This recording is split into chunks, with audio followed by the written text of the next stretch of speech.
percebe variação de vários tipos de resíduos. Você pode reutilizar. Fala pessoal, tudo bem? Mais um episódio da série de podcasts da Brecon. Essa série que é um esquenta do Encontro Nacional 2025 das Usinas. E hoje estamos aqui com o secretário de Meio Ambiente e Mudanças Climáticas da cidade de Santo André, o Ed. Ed, obrigado por ter aceitado nosso convite. Acho que essa visão pública sobre a gestão de resíduos é fundamental para todo o mercado da construção civil. Então vai ser um prazer bater esse papo com você aqui. Obrigado, viu? Obrigado, o prazer é nosso poder estar aqui conversando, dialogando sobre esses desafios que a gente enfrenta nas cidades, compartilhando com os demais municípios, e agradeço o convite da Brecon para a gente poder estar aqui nesse diálogo. Valeu, Ed. Ed, eu vou te fazer algumas perguntas, aproveitar aí o seu conhecimento, a sua experiência. Você também participava do GT do consórcio do Grande ABC, o GT de resíduos, né, do consórcio do Grande ABC. Mas Santo André todo mundo conhece muito o SEMASA. Qual que é o papel do SEMASA, Ed, quando a gente se trata da gestão do resíduo da construção? Bem, o SEMASA, o Serviço Municipal de Saneamento Ambiental de Santo André, é uma autarquia municipal, né, que é o primeiro órgão ambiental em nível municipal do país. Então ele tem a incumbência de cuidar das áreas protegidas da cidade, da gestão ambiental, educação ambiental e a questão dos riscos ambientais também, e a questão dos resíduos. Então, os resíduos é um desafio, e aí pensando tanto nos resíduos domiciliares, nos resíduos da coleta seletiva, mas também nos resíduos volumosos, nos resíduos da construção civil. Então, o SEMASA tem um papel de desenvolver e colocar em prática a política municipal de resíduos sólidos, à luz da política nacional de resíduos sólidos que a gente tem no país. Pô, Ed, que legal. Ed, você sabe que a Brecon ela tem associados no Brasil todo, que são usinas de reciclagem de resíduos. Nós também criamos um movimento de valorização do setor de transporte, que a gente entende que esse é um elo, é o principal ator da gestão de resíduos, porque ele acaba fazendo a gestão, ele tem um contato ali com o gerador e com a destinação, então é um elo importante, a gente criou esse movimento de valorização. E você sabe que a gente percebe a nível nacional que cidades que o setor de transporte tem uma regulamentação, são cidades que toda a cadeia da gestão dos resíduos é mais adequada, mais valorizada, os resíduos têm menos lixões, menos pontos de descarte regular. Qual que é a maior dificuldade dos órgãos públicos na gestão do RCD e volumoso? E quando eu falo gestão, também estou falando aqui da legislação, de toda essa... Para funcionar mesmo, todas as etapas ali da legislação.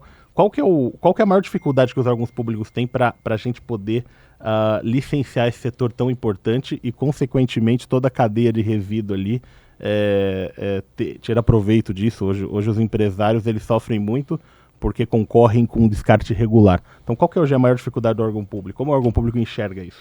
Eu acho que a gente tem que primeiro trabalhar uma questão da mudança dos gestores públicos, entender a importância que os resíduos da construção civil têm nas cidades, né? Como você falou na questão dos descartes. E acho que os desafios dos municípios são tão grandes que acabam aplicando todos os seus esforços na questão dos resíduos domiciliares. Então, pensar a destinação do resíduo úmido, do resíduo seco, pensar em cooperativas, pensar em aterro sanitário. E o resíduo da construção, ele acaba ficando muito em segundo plano. Quando fica em segundo plano. Né? Então, acho que o primeiro desafio é os gestores públicos trazer esse tema para o seu dia a dia. E aí, ao trazer esse tema para o seu dia a dia, ele traz toda uma cadeia, quer pensar essa questão do transporte, quer pensar a questão de áreas licenciadas, quer pensar a questão de você ter esse diálogo com os transportadores, porque muitas vezes também a gente encara o transportador como um vilão, e às vezes ele não é o vilão, ele é parte da solução do problema. Então esse diálogo aproximado com o transportador, ele é muito importante. E muitos municípios ainda sequer sabem quantos são, onde estão, onde descartam, porque não tem essa relação. Eles são, e numa região como a nossa, que é a região do Grande ABC, e você falou da questão da importância do consórcio, da gente estar discutindo isso num grupo técnico específico para a questão de resíduos da construção, resíduos sólidos de modo geral, isso se faz necessário porque essa região conurbada, o trabalhador está no município, prestando serviço no outro, ou descarta no outro. Então, essa integração entre os municípios, de regiões metropolitanas como a nossa, ela é muito importante. Né? Então, acho que o primeiro desafio é trazer esse tema como um tema central da política de resíduos sólidos, não só a questão dos resíduos sólidos domiciliares tradicionais dos municípios. Ele tem que estar no bojo de criar políticas. Muitas vezes os municípios não têm sequer um plano de gerenciamento de resíduos da construção civil. Então começa por aí. Então trazer isso para a sua discussão do dia a dia e a partir de então começar a discutir com esses atores. Não, a gente sabe que não é algo fácil, mas precisa iniciar. Precisa iniciar. E o poder público, ele tem um papel fundamental nesse processo, até porque o poder público é um grande consumidor desses resíduos. Né? O resíduo da construção, se a gente passa a utilizar isso como um material, como uma matéria-prima do nosso dia a dia, das obras e tudo mais, você movimenta uma cadeia. Então, o poder público tem um papel fundamental de ser indutor dessa política Brasil afora. Não, e Ed, essa ausência de protagonismo, ou como você falou, em alguns casos nem segundo plano são colocados do resíduo da construção civil, realmente é uma pena, porque é o resíduo mais gerado quando a gente fala em peso. E você colocou muito bem, o órgão público, ele pode consumir o produto obtido através da reciclagem desse resíduo em suas obras, trazendo economia, sustentabilidade. Acho que tem um caminho interessante aí para avançar. E eu ia fazer justamente essa pergunta sobre como é esse diálogo, porque Santo André é conurbada com quase todos os municípios ali que faz divisa e tal. E como que é esse diálogo? Esse diálogo hoje está sendo feito através do consórcio, pelo grupo de resíduos. E aí nós temos ali São Paulo, que está próximo, tal. Acho que acaba tendo muito também uma relação de destino em São Paulo e vice-versa, sendo do ABC, e exportando e importando. Como que existe uma conversa com a capital sobre resíduos da construção? Existe sim, inclusive São Paulo já participou de discussões com o consórcio. Nós fizemos via consórcio intermunicipal do Grande ABC um projeto chamado, que nós identificamos e idealizamos como Obra Limpa, que permitiu o diálogo com vários transportadores, com empresas, com aterros, com usinas. E nesse momento a gente sentiu a necessidade de conversar com São Paulo. Então nós buscamos São Paulo para dialogar, porque a gente percebeu, Diadema tem muito de trabalhadores, de transportadores prestando serviço em Diadema, assim como em São Bernardo. Santo André é menos, mas também tem, até porque você tem a divisa ali com São Paulo. Sim. Então a gente identificou a necessidade de pensar o ABC também dialogando com São Paulo, que é um município que faz limite com a nossa região. Então, esse diálogo ele é muito importante. E quando a gente pensa na questão dessa articulação do poder público enquanto indutor da questão do resíduo da construção civil, em Santo André nós tivemos uma experiência que para a gente foi muito exitosa, porque a gente deixou de gastar com a compra de matéria virgem, vamos dizer assim, né?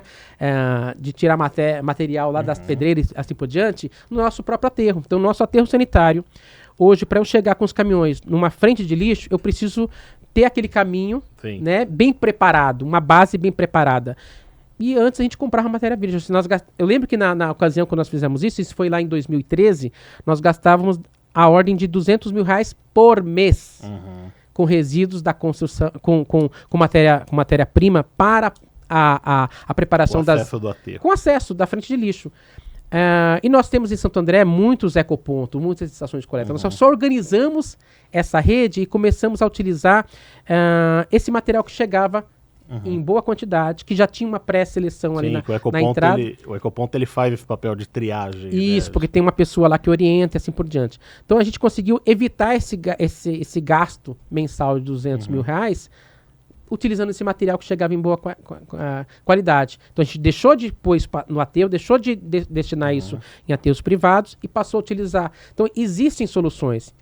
O município não tem aterro, mas ele pode utilizar isso nas obras públicas. Sim, na via pública. Então, numa região conurbada como nossa, que dialoga com São Paulo, essas soluções elas podem ser soluções construídas em conjunto. Né? Então, uma solução que às vezes importa para nós, de repente para um outro município é diferente, mas a gente pode trocar muito e construir uma ação que seja de forma integrada entre os municípios da região. Eu acho que essa integração entre os municípios é extremamente importante.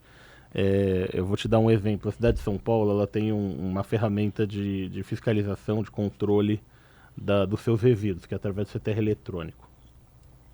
E um dos problemas que tem é que o resíduo acaba sendo destino final à área de transbordo e triagem, onde a gente sabe que não é destino final. Depois essa área de transbordo e triagem tem que mandar para algum lugar. Às vezes manda para o ABC, manda para outros lugares e tal.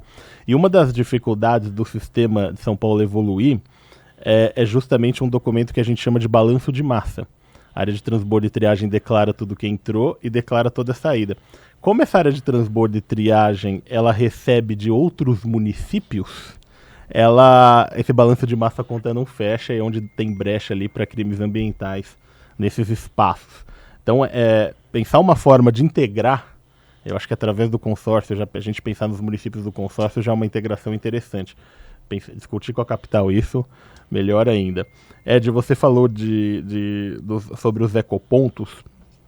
Como funciona? Eu sempre reitero aqui que tem muito transportador, e às vezes até mesmo alguma usina ou empresário da área de transbordo e triagem, que enxerga o ecoponto como um concorrente do seu negócio. E eu sempre digo que não, ao contrário, numa cidade que tem uma boa gestão de resíduos, ter o ecoponto é uma das prioridades ali, porque a gente está tratando resíduo daquele pequeno gerador.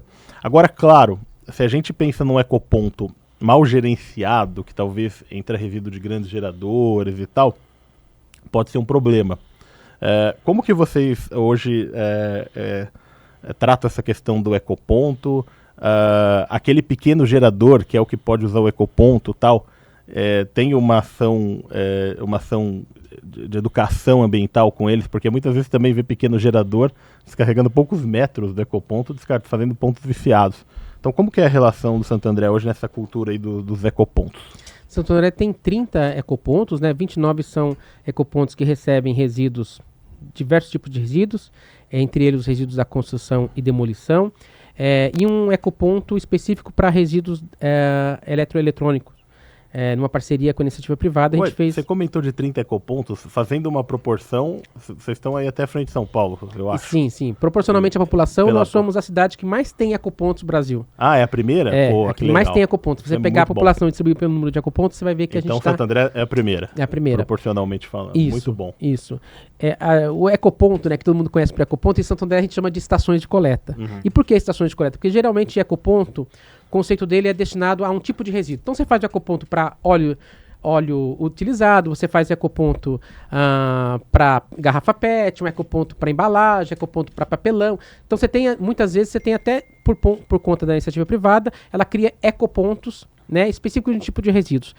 Em Santo André a gente chama isso de estação de coleta porque na estação de coleta é um espaço que agrega todos esses ecopontos. Então, na estação de coleta você pode levar resíduos volumosos, você pode levar resíduos da construção civil, poda, reciclável, você pode levar doações para entidades como roupas, brinquedos, utensílios, coisas que vão ser reaproveitadas. Perfeito.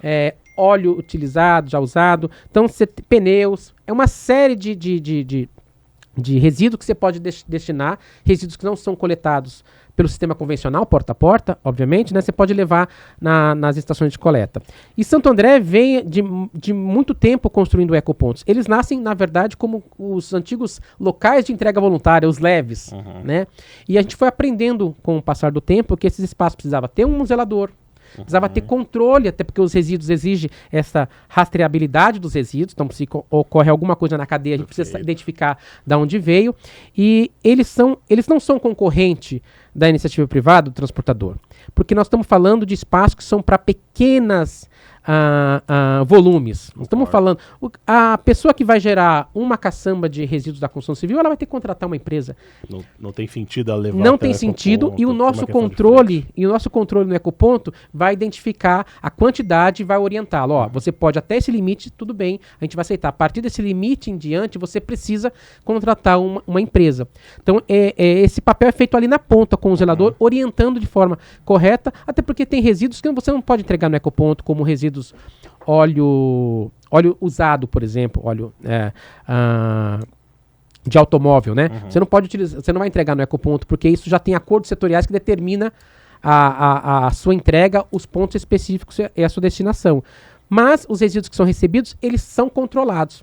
Então, Perfeito. resíduos da construção e demolição, ele tem um limite. Então, em Santo André, a gente vai orientar o munícipe, ele não vai ser concorrente do transportador, da empresa, da usina, ele não vai ser concorrente e tem muito resíduo, né? Tem muito. Tem muito resíduo. Agora, o nosso público da estação de coleta é aquele público que gera pequenas quantidades. Esse não é o público do transportador, esse não é o público da usina. Esse é o público mesmo do município. Legal, eu vou aproveitar, então, a gente está falando sobre isso. Existe um segmento que empresas privadas vem crescendo cada vez mais, que é algo que a gente chama de coleta fracionada de resíduos. É um serviço de frete oferecido para pequenos geradores, porque principalmente como estratégia de marketing, as empresas focam mais em bairros nobres, em apartamentos, onde vai lá, faz a remoção, coloca em VUCs, e essas empresas elas dão destino, dão certificado. Um dos diferenciais é oferecer para esse gerador que se preocupa o certificado e tal. Como você enxerga, a gente está falando que o resíduo é de um pequeno gerador, mas tem um intermediário na questão. É uma empresa que faz transporte de resíduo da construção civil, mas aí, no caso, com foco em pequeno volume.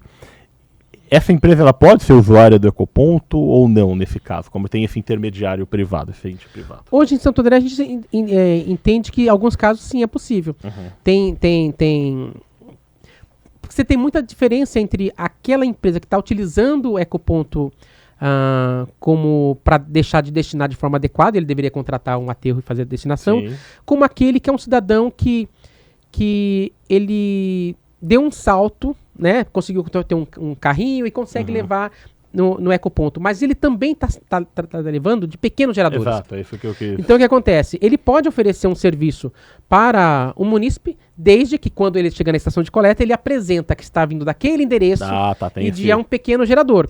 Ele não pode trazer de um grande gerador. a isso, a nossa fiscalização vai o zelador vai identificar, vai falar para os fiscais e nós vamos verificar se aquilo está vindo de uma grande obra ou se está vindo de um pequeno gerador. Perfeito. Porque ele pode, muitas vezes o município não tem um transporte para levar até a estação de coleta, ele pode contratar um vizinho, um carroceiro, que a gente vê muitas vezes, né? Um carrinheiro também levando. Isso não tem proibição para isso, desde que a origem daquele resíduo de fato seja uma pequena obra. E Ed, vocês pensam em, de algum modo, avançar com tecnologias para melhorar essa gestão de ecopontos? Isso é algo que está no radar? Hoje, como você falou, tem um zelador ali que eu entendo que ele faz esse controle e deve reportar depois isso. Pensando numa maior rastreabilidade, hoje a gente fala de ferramentas de CTRs eletrônicos para grandes geradores. Pensa em implantar algo semelhante para o pequeno gerador? Olha, o nosso ideal era que todo o munícipe pudesse, ao se deslocar para uma estação, um ecoponto, para levar um resíduo, ele já pudesse acessar um aplicativo, informar que está levando, qual a estação que ele está indo, e quando chegar na estação, o nosso zelador dá baixa. Esse seria o mundo ideal. Nós até começamos uma discussão nesse sentido com a própria CETESB, porque eles implantaram o sistema SIGOR. Então nós, no começo, quando a gente começou esse diálogo com eles, nós falamos, nós queremos chegar nesse nível. Mas, infelizmente, a gente não conseguiu avançar ainda no nível básico, né, da integração dos sistemas. E por conta de uma resolução federal, nós não podemos implantar um sistema paralelo, já que o Estado o fez, né, um sistema de controle de resíduos, nós temos que utilizar esse sistema estadual, né? Mas o nosso grande desafio é de que maneira a gente integra essas nossas vontades, né, que é chegar no nível onde o município possa, de fato, ter esse controle com o controle do Estado, né, através da CETESB. Ed, o SIGOR RCC, eu acho que foi um avanço, ou o SIGOR MTR também, mas foi um avanço na gestão de resíduos. O que eu acho que falta é justamente esse olhar. Aí eu não vou falar nem só para o pequeno gerador, mas aquela autoconstrução, aquela reforma, que se você somar isso com os pequenos geradores, a maior parte dos resíduos gerados são por esses perfis de geradores.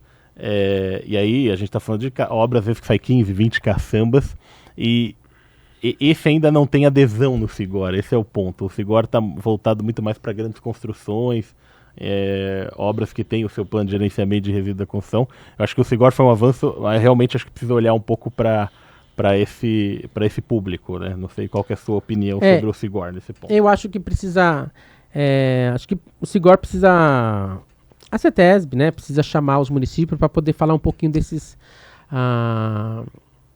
vontades que os municípios têm de como aprimorar o sistema. Acho que o sistema é importante, acho que ele tem que ser estadual mesmo, só que ele tem que ser compartilhado muitas informações com os municípios, porque é no município que esse resíduo está transitando. Então, Exato. O município precisa saber o que está transitando no seu município e muitas vezes esses dados a gente ainda carece de maior acesso, né? Quando nós iniciamos esse processo de discussão com a CETESB, nós falamos dessa vontade de chegar até o cidadão comum, né, e que ele pudesse ir no ecoponto e fazer esse registro dessa informação. Não conseguimos avançar ainda porque os desafios ainda são grandes, né? Os desafios, e aí nós tivemos que fazer uma opção. Qual que foi a nossa opção? Para controle através do sistema Sigor, nós optamos por todos os empreendimentos que têm impacto na vizinhança ou empreendimentos que passam por licenciamento ambiental. Esses empreendimentos que realiza seu plano de gerenciamento de resíduos, eles apresentam e a gente faz análise. Esses a gente faz controle através do sistema Sigor. Né? Agora, os que fogem, que têm um menor impacto, esses a gente não tem esse controle. Né? Os que vão até a estação de coleta, que são pequenos geradores, a gente tem um mínimo de controle, que é da onde está vindo, quem é um gerador, a gente consegue. Mas entre a estação de coleta e o grande gerador, existe uma gama grande de resíduos que são gerados e que está descoberto pelo controle ainda dos municípios, que precisa avançar nessa discussão com o governo do estado. Tá. E essa parcela que está descoberta, eu sempre falo que justamente ela atrapalha muito a fiscalização, porque, por exemplo, vamos fazer fiscalização nos caminhões, né? Acho que existem hoje apps tal, que você consegue colocar a placa do veículo que está transportando o resíduo, ver se ele está cadastrado naquele sistema ou não, legal. O grande ponto como existe uma parcela em isento, vamos chamar assim, aí acaba que a fiscalização não consegue ser tão efetiva. E eu acho que o Sigor precisa de avançar no módulo de fiscalização. A gente tem muitos pontos viciados, muito descarte irregular, que o Sigor não consegue cobrir, justamente porque ele é autodeclaratório. Aquele gerador que tem a consciência, que sabe da sua responsabilidade com o resíduo, legal, ele vai cadastrar lá e vai ser rastreado. Agora a gente tem uma parcela muito grande que ainda o Sigor não consegue pegar, mas eu acho que vamos avançando, evoluindo e eu acho que esse é o caminho. Ed, a gente sabe que um dos maiores problemas enfrentados pelos empresários do setor de resíduo da construção, tanto as usinas quanto os transportadores, é concorrer com ponto viciado, com descarte irregular de resíduo. O mercado ele não avança. Hoje nós tivemos aqui um bate-papo, uma conversa com um grande importador de máquinas que dão soluções para triagem de resíduos, tal, é algo que o nosso mercado carece, mas a questão financeira ainda não deixa, e o que atrapalha muito é a questão de ponto viciado, descarte irregular de resíduos. Como você tem enfrentado esses crimes ambientais associados à questão do resíduo da construção e demolição, e como está a vigilância quanto aos lixões? Tá. Em Santo André a gente não tem lixão para resíduos domiciliares ou resíduos da construção civil, a gente não tem. O que nós temos são descartes irregulares na cidade que a gente tem atacado. Nós temos uma equipe de fiscais, né, que está dentro do órgão ambiental, que é o SEMASA, hoje dentro da Secretaria de Meio Ambiente e Mudanças Climáticas, que atuam identificando, diagnosticando esses pontos.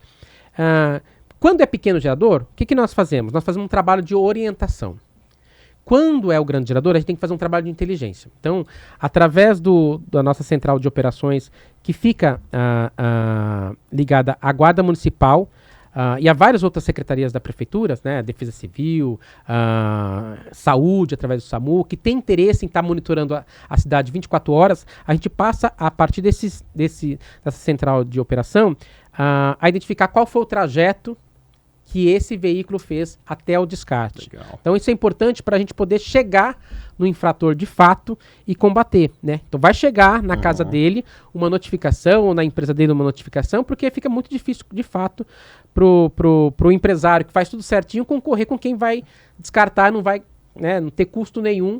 Vamos dizer assim, desmotiva o mercado. Desmotiva o mercado, porque a gente sabe que para você fazer o destino correto, você vai ter que ter gente, vai ter que ter triagem, você vai ter que ter máquinas, equipamentos para poder fazer o destino correto e reciclagem desse material. E quando ele descarta de forma inadequada em qualquer canto, ele não tem esse custo. E para o município fica um custo. Um custo para a limpeza pública, um custo ambiental.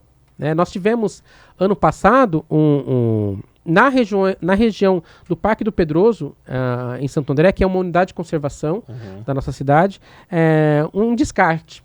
Ele correu durante assim, uma semana e nossa equipe com drone, né, com trabalho de inteligência, foi identificando até o ponto de ir lá, aí com aparato policial, para poder pegar de forma inesperada aqueles infratores. Então, assim, foi um trabalho de inteligência, porque esses infratores, eles são muito espertos. Eles se comunicam muito rápido. Então, se você não tiver um trabalho muito de inteligência, o que acontece? Você até pega, mas no processo legal, né, no processo, e muitas vezes judicial, você acaba não tendo provas. Então, nós fizemos um trabalho de inteligência durante uma semana. Um monitoramento para poder fechar tanto a área de triagem e transbordo, que também era parte do processo, né, desses descartes regulares, e caçambeiros e empresas que se aproveitam, né, para poder fazer esse descarte. Então tem que ter um trabalho de inteligência, eu acho que os municípios precisam ter, de fato, investir na fiscalização, nesse controle, tem que ter esse controle na cidade,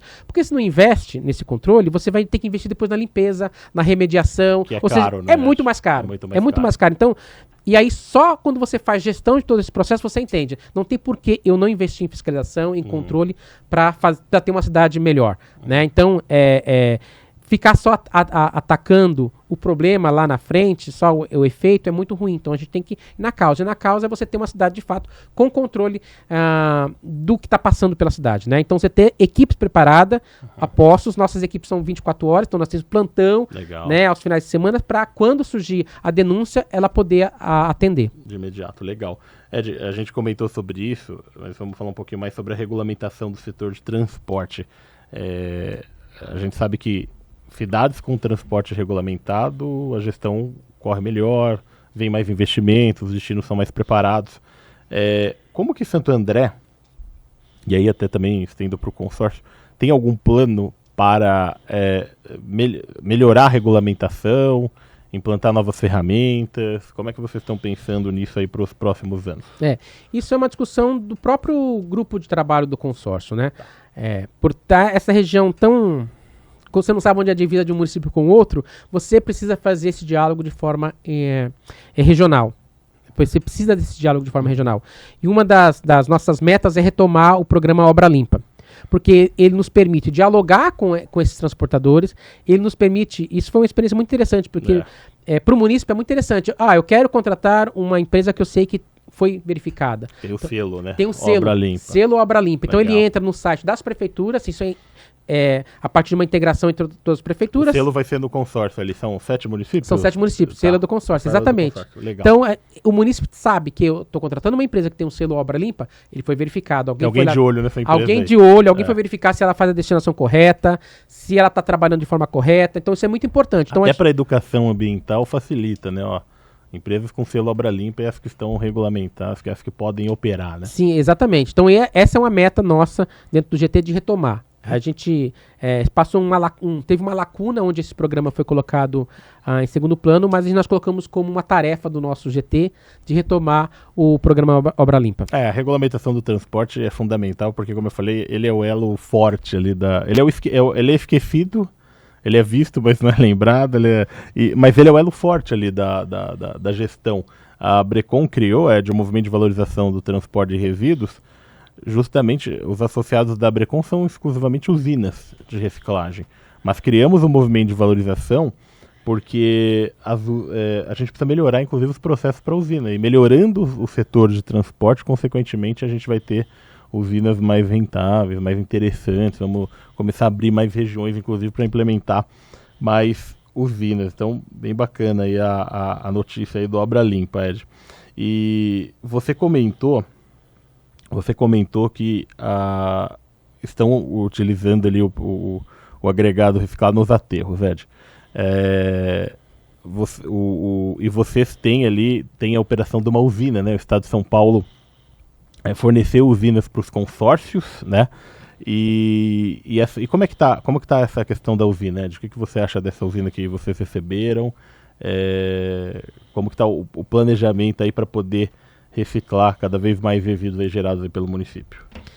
A Santo André foi um município então o Estado comprou 40 usinas dessas, né, entregou para os consórcios. Santo André foi a cidade responsável aqui na região do ABC por receber essa usina móvel. Embora a gente diga móvel, ela tem que ficar fixa, né, porque as características dela não dá para você deslocar para a obra. Sim. É mais fácil você deslocar o resíduo até a usina do que você deslocar a usina para a obra. E aí nós licenciamos uma área dentro do nosso aterro específico para resíduos da construção civil. Só que o resíduo de Santo André, que nós começamos para utilizar a usina, nós identificamos o seguinte: o nosso resíduo que chega nas estações de coleta, eles são resíduos já com uma característica muito boa, e nós não temos muito resíduo de demolição. Nós temos de pequenas construções, né, que é um pouco do papel da usina, pegar esse resíduo de demolição e trabalhar esse resíduo. Então, nós temos um desafio colocado para a nossa usina, e a gente já identificou isso até em conversa com a própria Abrecon, que nós precisamos, no processo, ter peneiras, né? Peneiras antes de passar por passar com o resíduo pelo processo de trituração, de britagem. Então, isso a gente já identificou. Nós montamos dentro do próprio departamento de resíduos. Tem um técnico nosso, que é o Fernando Beletato, que está fazendo um diálogo com empresas nesse ramo para que a gente possa adquirir essas peneiras e começar a trabalhar todo esse resíduo que chega. E aí, num arranjo regional, para que os demais municípios também possam trazer. Porque esse é o grande desafio da nossa usina. De que maneira os demais municípios também possam usufruir desta usina móvel, né, que está em Santo André. Nós identificamos que nós vamos transitar por outro. Pode ser que em algum momento a gente identifique que o município tem tanto resíduo que precisa ir a usina até lá. Mas hoje nós identificamos que é melhor mantê-la onde ela está e os demais resíduos trazerem os resíduos para serem beneficiados na nossa usina. Só que para isso a gente precisa ainda adquirir peneiras, a gente precisa adquirir outros equipamentos para dar um up, vamos dizer assim, nessa nossa usina. No entanto, ela continua lá. A gente utiliza ela dependendo do material que a gente recebe. Nós recebemos recentemente resíduos de uma demolição grande que a prefeitura fez. Então nós utilizamos esses resíduos, passou pela nossa usina e nós utilizamos eles no próprio aterro. Então, assim, dependendo do tipo de material, a gente opta por passar, ou dependendo do material, a gente utiliza ele como ele já veio da própria estação de coleta nos nossos acessos do aterro. Como você disse, a usina, eu acho que a ideia da usina móvel nesse caso, acho que a ideia inicial era, olha, vai transitar entre as cidades, né? As cidades fazem o estoque e tal, mas na prática acho que precisa ter uma estrutura para recebê-la, né? E eu tive lá com a Abrecon fazendo a visita de lá, inclusive aquele dia que você nos recebeu. Ela é uma usina, vocês fizeram toda uma estrutura para poder receber e realmente é necessário. E aí um comentário é o seguinte: realmente a característica do material de vocês para aquela máquina acho que não muda, não altera tanto a característica, né? Uma máquina de britagem. Acho que o sistema de peneiras ele vai fazer que vocês classifiquem os agregados em outras granulometrias, até talvez para outras aplicações. Isso é um outro ponto que eu queria conversar, Ed. Hoje dos agregados mais produzidos pelas usinas, aí falando de usinas privadas e tal, é um agregado para pavimentação, porque é um agregado mais simples de produzir. Claro que você vai controlar ali metal, pontiagudo e tal, porque às vezes algumas prefeituras usam em áreas rurais tal, até para trânsito. Vocês pensam também em melhorar o processo para usar agregados em outras aplicações nas obras da cidade? Sim, e aí é um diálogo com a própria Secretaria de Serviço, agora a Secretaria de Serviços Urbanos, né? Nós passamos por uma reforma administrativa, então a Secretaria de Serviços Urbanos, ela realiza muita obra de pavimentação na cidade e também retira muito pavimento da cidade. Então, eles têm utilizado de áreas para estocar esse material e também estão em diálogo para compra e montagem de uma usina só para resíduos gerados pelo Poder Público Municipal, né? Então, é um diálogo nosso com eles, com a Secretaria, porque eles serão os maiores beneficiados de todo agregado gerado no processo de usinagem, né? Serão os maiores beneficiados e tem projeto nesse sentido, e eu acho que nos próximos anos a gente deve estar iniciando a construção de uma usina, mas não necessariamente pela nossa secretaria, mas pela Secretaria de Serviços Urbanos. Legal, Ed. Ed, acho que pra gente finalizar aqui nossa conversa, eu estava num grupo aqui esses dias com empresários e surgiu uma questão sobre a taxa do lixo, né? Que algumas cidades dizendo que vai tirar, outras não. Qual que é a sua visão sobre a taxa do lixo? A taxa do lixo ela é uma obrigação de todas as administrações públicas de fazer.